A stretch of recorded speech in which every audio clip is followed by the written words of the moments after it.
శ్రీవారి పాదములు సూర్యకిరణాలు తాకడం సహజంగా మనం అందరూ కూడా చూస్తూ ఉంటాము. మన శ్రీ తిరుమల బాలాజీ దివ్యక్షేత్రంలో గల ప్రత్యేకత ఏమిటంటే స్వామి యొక్క శక్తి ద్వారా ప్రతి సంవత్సరంలోనూ చైత్ర మాసంలో శుద్ధ తదిగ చవితులలో మాత్రమే శ్రీవారి పాదమును సూర్యకిరణాలు తాకడం ఎంతో విశేషంగా ఉంది.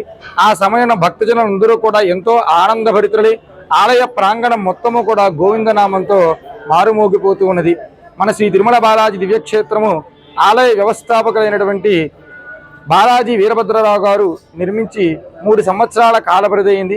ఈ 3 సంవత్సరాల కాలపరిధిలో ఉన్న భక్తజనులందరూ కూడా ఎంతో ఊహించినటువంటి విధంగా భక్తులందరూ కూడా వచ్చి స్వామిని దర్శించుకోవడం జరుగుతుంది. ఆ సమయంలో ఆలయ వ్యవస్థాపకుల చైర్మన్ అయినటువంటి బాలాజీ వీరభద్రరావు గారు ఆలయ ట్రస్టీ వాళ్ళందరూ కూడా ఏర్పాటు చేసి భక్తజనులందరికీ కూడా దర్శనానికి కానీ ప్రతి శనివారం జరిగేటువంటి అన్నదానానికి కానీ ప్రసాదములు కానీ ఎటువంటి లోటుపాటులు లేకుండా సకల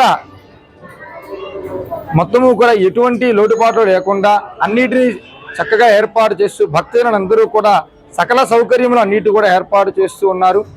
ఈ విశాఖపట్నం ఉండేటువంటి భక్తజనులందరికీ కూడా శ్రీ తిరుమల బాలాజీ దివ్యక్షేత్రం నుండి శ్రీనివాస కృపాకటాక్షము నిత్యము కూడా పొందుతూ అష్టైశ్వర్య ప్రాప్తిని కలగాలని కోరుకుంటూ ఓం నమో వెంకటేశాయ.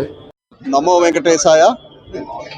ఈరోజు శీలానగర్ తిరుమల తిరుపతి బాలాజీ దివ్యక్షేత్రం నందు ఈరోజు సూర్యుడు మన స్వామివారి పాదాలు తాకారు. అది మాకు అందరికీ చాలా అదృష్టంగా భావిస్తూ ఉన్నాం. స్వామివారి ప్రతిమ ఎంతవరకు ఉందంటే సూర్యభగవాన్ పాదాలు తాగడం మాకు ఎంతో అదృష్టం. ఇక్కడ దేవుడు ప్రతిష్ట ఉన్నాడో, తిరుమలలో ఏ విధంగా అయితే దేవుడు ఉన్నాడో ఆ విధంగా ఇక్కడ బాలాజీ ఇక్కడ ప్రతిష్ట ఉన్నాడు దానికి నిదర్శనంగా మేము భావిస్తూ ఉన్నాం. ప్రతినిత్యం కూడా చాలా బాగా తిరుమలలో ఏ విధంగా అయితే అక్కడ పూజలు జరుగుతాయో ఆ విధంగానే 365 రోజులు కూడా ఇక్కడ జరుగుతాయి. చాలా బాగా ప్రసిద్ధిగా చెందుతుంది.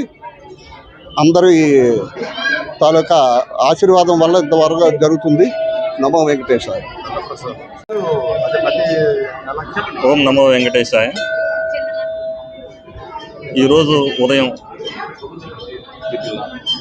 మన తిరుమల బాలాజీ దివ్యక్షేత్రంలో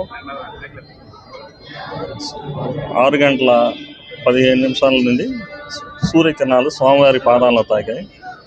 దీంతో మేమందరం చాలా ఆనందంతో స్వామివారి నామస్మరణతో మన ఆలయం అంతా మారుమోగింది.